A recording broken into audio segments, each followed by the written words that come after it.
Vamos a conversar con el doctor Abel Salinas, ex ministro de Salud y quien tiene muchas indicaciones al respecto. Está con nuestra compañera Stephanie Medina. Adelante, Stephanie. Así es, Federico, Verónica, muy buenos días. Como ustedes bien han indicado, nos encontramos con el exministro de Salud, Abel Salinas, y estamos conversando sobre el tema de combatir la desinformación, sobre estas cadenas de WhatsApp que aparecen y confunden más a los ciudadanos de nuestro país. Por ejemplo, había una cadena que me llegó a mí, también le llegó al doctor, que decía que los zapatos se tienen que dejar afuera porque el virus puede sobrevivir, el COVID-19 puede sobrevivir 9 horas en el asfalto. Esto es falso, doctor. Muy buenos días. Sí, absolutamente falso. Creo que lo primero, y yo quisiera empezar con un mensaje a la ciudadanía en general, yo creo que hay que mantener la calma y hay que acatar las indicaciones que vamos a ir recibiendo. Hay dos cosas que debemos hacer. Primero, nuestras autoridades tienen que mejorar la información. Mi recomendación es que esta sea clara y en horarios. Yo creo que podríamos establecernos esto para evitar precisamente que todo el mundo opine, envíe cadenas y en todo caso no hagamos caso a ese tipo de cosas, sino solamente a la comunicación oficial de nuestras autoridades. Sería oportuno aprovechar su expertise para dar una explicación adicional, ¿no? ¿Por qué es falso? En el tema de los zapatos, el virus puede sobrevivir en alguna superficie por algunas horas, pero es cierto que es difícil que estando en el piso alguien se acerque, tome las secreciones del piso, claro, y se las meta a la boca, ¿no? Es improbable, de manera que no. Yo creo que es mucho más común en el saludo de manos, claro, o en el compartir, por ejemplo, un equipo celular o un vaso, etcétera. Ahí podría haber el contagio. Entonces, no compartamos ese tipo de cosas, entendamos que lo que tenemos que hacer es el aislamiento social, tratando de evitar aglomeración de personas, orientados a proteger a la población vulnerable. Mire, Stephanie, usted o yo podemos tener la enfermedad y probablemente no hagamos una enfermedad grave, pero el riesgo es que se la contagiemos a alguien que es vulnerable. Ninguno de nosotros deja de tener un conocido, un familiar directo, adulto mayor, que puede estar en riesgo. En consecuencia, seamos conscientes con eso. Son dos mensajes claros que yo quisiera dar esta mañana. Primero, a la ciudadanía en general, mantener la calma, acatemos.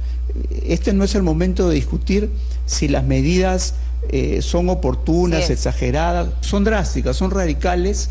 Más adelante veremos y aprenderemos de lo que hicimos, si lo hicimos bien, en qué momento y todo. Pero en este momento nos toca a todos, sin excepción, acatar las medidas. El ministro de Defensa, Walter Martos, había mencionado que ya hemos pasado un tipo de contagio comunitario. Esto quiere decir que ya es complicado rastrear quién contagió a quién, ¿no? Bueno, la transmisión comunitaria quiere decir que ya no solamente teníamos el caso índice y el entorno familiar directo, sino que ya puede haber personas en la comunidad que no saben que tienen la enfermedad y pueden contagiarla. Algunos hablan de cifras, cuando se habla más de 50 casos, en este caso no tenemos el detalle de cómo están constituidos, claro, los 71 casos reportados al momento, pero eso significaría transmisión comunitaria. Hay varias estrategias para utilizar. El Perú ha escogido una radical. No es el momento de cuestionarla, sino todo el contrario, de acatarla. Yo me sumo a ese pedido de las autoridades, pero también, nuevamente, información clara, oportuna, certera. La comunicación de riesgo es vital. Esta implementación de estas medidas radicales no son fáciles.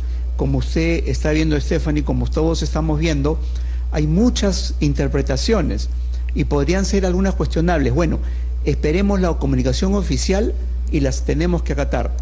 En el camino nos daremos cuenta si hay, claro, que hacer correcciones o no. Claro. Compañero, nos está escuchando el doctor Abel Salinas. Sí, bueno, ¿qué cuidado se puede tener en casa para, digamos, protegernos más sobre cualquier contacto que no hemos notado en la calle o de donde venimos?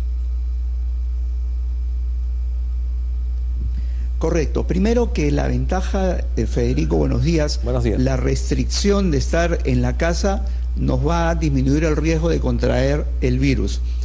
Yo haría un énfasis fundamental, insisto, en la que conocemos como población vulnerable. Si tenemos algún adulto mayor en la casa, tratemos de mantenerlo aislado, no tengamos reuniones, no nos juntemos todos a conversar, sino tratemos de estar separados fundamentalmente con ellos.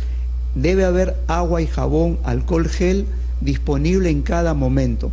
Y si alguno de nosotros tiene algún síntoma respiratorio, ya sabemos, nos aislamos también en nuestra habitación, podemos abrir la ventana para que esté ventilado.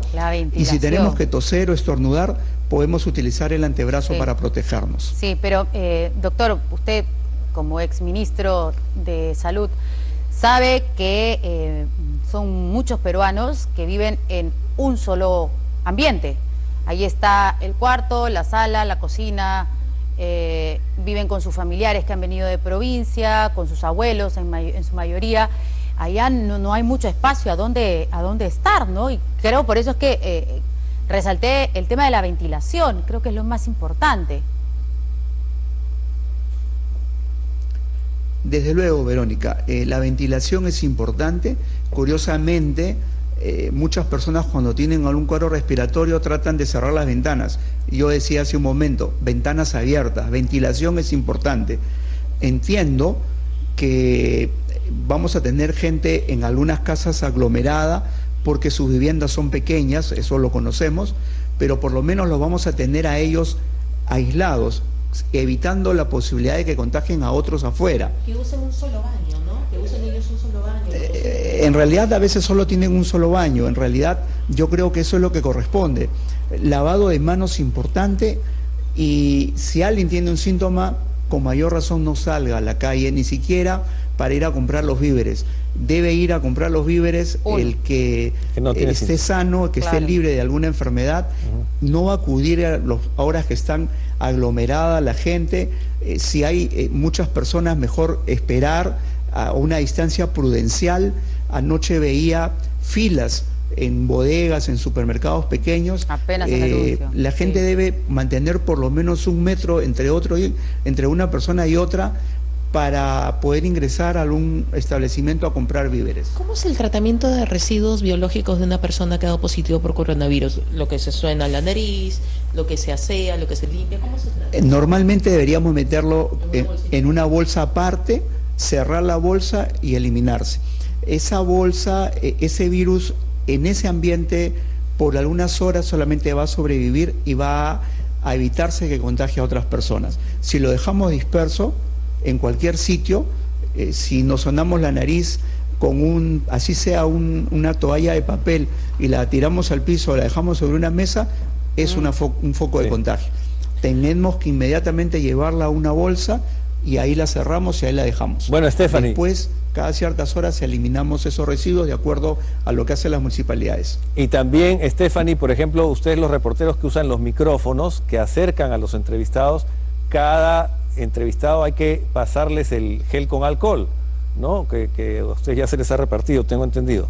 Así que, bueno, nosotros también tenemos que tener esas medidas de seguridad. Y acá el doctor ahí tiene su gel, nos recibió y nos estamos echando el gel. Claro, de frente. El micrófono, ¿no? Porque el micrófono, también, por ejemplo, se lo acercamos al doctor y lo estamos exponiendo a él también, filtro, ¿no? Así es, claro. Así es. Eso lo usamos con muchas personas, ¿no? Y se tiene que hacer una limpieza adecuada. Claro, siempre hay que tenerlo limpio. Hay ciertas restricciones que acá también tenemos, felizmente. Doctor, con respecto a la alimentación, ¿hay alguna indicación especial que pueda ayudarnos a estar mejor frente a la eventualidad del contagio? Qué sé yo, no sé si en este caso vale la mayor hidratación o algún tipo de complemento nutricional en algún tipo de frutas, no sé. Para proteger las mucosas, para fortalecerlas, ¿no? Usted nos dirá. Claro que sí. En líneas generales, si estamos con algún síntoma, lo más conveniente es ingerir bastantes líquidos. Agua libre, agua pura es lo mejor. En el tema de nuestras defensas, una alimentación balanceada, que obviamente hemos debido tener previamente, es siempre favorable, mejora nuestras defensas y podemos defendernos mejor. Probablemente eso ocurre con los niños pequeños. Por ejemplo, los bebés que reciben lactancia materna exclusiva están más protegidos, están más seguros contra muchas infecciones, inclusive contra esta viral. La función de los niños en este caso es como vectores, ¿no? Lamentablemente son como zancuditos y pueden acercar, es por eso lo peligroso que es acercarse a adultos mayores. Es cierto, los niños en general suelen ser portadores sanos, mientras que el adulto puede hacer la enfermedad. Los niños, los portadores sanos son en los niños el doble, y ellos sí pueden transmitir la enfermedad a pesar de que están sanos. Por eso una de las medidas fue que no acudieran a los colegios, no para evitar que se contagien ellos, sino que lleven el virus a la casa y contagien a las personas vulnerables. Sí. Doctor, hemos conversado hace unas semanas en Canal N sobre las deficiencias del Estado, ¿no es cierto? Y hoy nos ha informado el ministro de Defensa que felizmente, primero que se está incrementando la cantidad de personas en el call center, el personal encargado de ir a tomar las muestras, y además se ha ampliado a otros hospitales a nivel nacional, no solamente el Instituto Nacional de Salud, para que puedan realizar la prueba del coronavirus. ¿Eso nos podría ayudar? ¿Cree que hay un porcentaje que va a disminuir y ayudar a poder saber más rápido los resultados? Sin lugar a dudas, algunos países como por ejemplo Corea del Sur, la estrategia fue fundamental en mantener a las personas en sus domicilios voluntariamente, no obligatoriamente, pero intensificar la toma de las muestras para detectar oportunamente quiénes eran los que eran portadores o que tenían la enfermedad ya declarada. Y eso logró reducir drásticamente los casos en Corea. Otros países han tratado de fortalecer sus servicios de salud para esperar a los pacientes cuando tienen solamente complicaciones, y las consecuencias, el impacto es mucho mayor. En el Perú, según un funcionario que el día sábado declaraba en medios, tenemos aproximadamente 250 camas clínicas, ventiladores de cuidados intensivos, y seguramente más del 90% ya están siendo ocupadas en este momento por los pacientes que comúnmente están ahí. De manera que es interesante saber que se puede disponer de otros presupuestos para rápidamente implementar algunas áreas que pudieran recibir a este tipo de pacientes. Igual, los equipos de protección para el personal de salud, sean médicos, enfermeros, técnicos, personal de apoyo, que tiene que trabajar, que tiene que atender a los pacientes, que de verdad juegan un rol fundamental, tienen que estar protegidos. Eso es una buena determinación, y además, carambas, creo que es una labor que va a dejar mucho, muy en alto el nombre del Perú. Sí, sí, bueno. Doctor, y en el caso de mujeres embarazadas, las embarazadas tienen, reducen su sistema inmunitario para proteger al bebé que está creciendo en el vientre. ¿Eso los convierte en vulnerables? ¿Cómo es en el caso del virus? Sabemos que hasta el momento no hay estudio que pruebe contagio de mamá-bebé, ¿no? O sea, ¿sabrá más? Es cierto, hasta el momento no se ha detectado que el virus sea más agresivo en las gestantes, a diferencia de lo que ocurrió, por ejemplo, en el 2009 con el virus H1N1. En esos casos sí, las gestantes eran muy afectadas, fueron las que se complicaron más e inclusive tuvimos muchas pérdidas. Igual nos pasó con las personas, niños, jóvenes con síndrome de Down, cosa que en este momento no se ha comprobado que esté ocurriendo. No quiere decir que tengamos que descuidarlos, pero la tranquilidad no es exactamente lo mismo.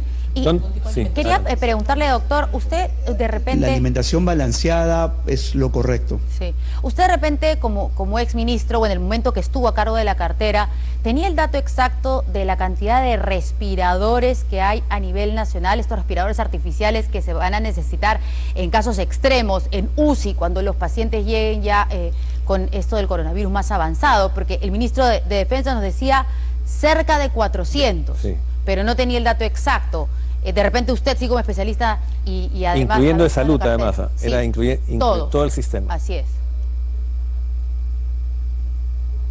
Sí, en realidad no tenemos el dato exacto porque existen muchos equipos que inclusive están inoperativos. Eso se compran y a veces no se han podido utilizar y otros ya pasaron a desuso. Sí. En consecuencia, lo que yo podría decir es que debemos tener alrededor de 250. 250. Entiendo que las unidades de cuidados intensivos, a nivel nacional, el Ministerio de Salud, si entramos al registro de establecimientos de salud, tenemos más de 50 unidades de cuidados intensivos a nivel nacional, tomando en cuenta también los privados, de manera tal que hay una información que nos hace falta detallar, porque tenemos establecimientos, sabemos cuántos tienen UCIs, no tenemos el número exacto de camas y no tenemos el número exacto de ventiladores operativos al momento. Operativos, y claro. lo que es más importante, que seguramente las autoridades están trabajando en eso, sí, es tenerlos disponibles. Claro, porque bueno, porque todavía no estamos en esa... utilizando. Felizmente no estamos en esa etapa todavía, pero se va a venir. Claro, se va a venir. Claro. Y bueno, nos acaban de informar que se ha actualizado ya el número de... Se ha actualizado el número de infectados y se ha elevado a 86 al momento. Pasa de 71 a 86 confirmados, contagiados con el coronavirus. Esa es la última información que tenemos. Bueno, es una cifra que se suponía que iba a seguir subiendo, ¿no? Claro, y vemos ahora que teníamos 71 y ha aumentado más de 10, ¿no es cierto? Y eso está bien, pero que eso quiere decir que estamos pudiendo tomar más pruebas a más personas y estamos pudiendo además realizar más las pruebas, porque eso era obvio, pues que 70 no era el total. O sea, hemos tenido ingresos de un montón de personas de Europa, el contacto, todo ha sido abierto, entonces era obvio que iba a haber más personas contagiadas. Así que es importante que se haya descentralizado esto y que más adelante vengan los privados también a hacer las pruebas y quien pueda pagar pues lo haga. Y no hay que asustarse con la cifra, porque seguramente conforme pasen los días Sí. y tengamos más equipos, pues este número va a aumentar. Sí, Verónica, me parece bien. El número de casos no debe ser algo que debería alarmarnos a la ciudadanía en general. O sea, de hecho, van a incrementarse los casos. Si tomamos más pruebas, que hemos estado tomándolas en forma limitada, vamos a tener más casos. Sin embargo, lo que tenemos que evitar es que tengamos casos complicados. Claro. Ese es el kit del asunto. Es importante rescatar una vez más la labor del actor social, y en este caso los gobiernos locales. No hay nadie más cercano al ciudadano, al vecino, que su alcalde, inclusive en las zonas urbanas, donde uno lo reconoce y uno tiene confianza en su gobierno local. Yo creo que hay que aprovechar esto grande, con mucha fuerza en este momento. Creo que tenemos, más allá de cerrar lugares o buscar sanciones, hay que buscar que el gobierno local se acerque a los vecinos. Yo creo que hay muchas formas de hacerlo. Tenemos los sistemas digitales. Creo que el Ministerio de Salud debería compartir esa información con las direcciones de salud o gerencias de salud de los gobiernos locales, que tienen una función preventiva promocional, para que sean ellos los que se acerquen a la población y el ciudadano sienta que está cuidado, que está protegido, y que no sienta que está perseguido y que va a ser sancionado. Y esto puede también cambiar un poco la conducta social de cada uno de los ciudadanos. Claro que sí. Muchas gracias por sus consejos y su información, y estaremos pendientes de cualquier nuevo contacto con usted. Muchas gracias. Gracias, Stephanie. Buenos días.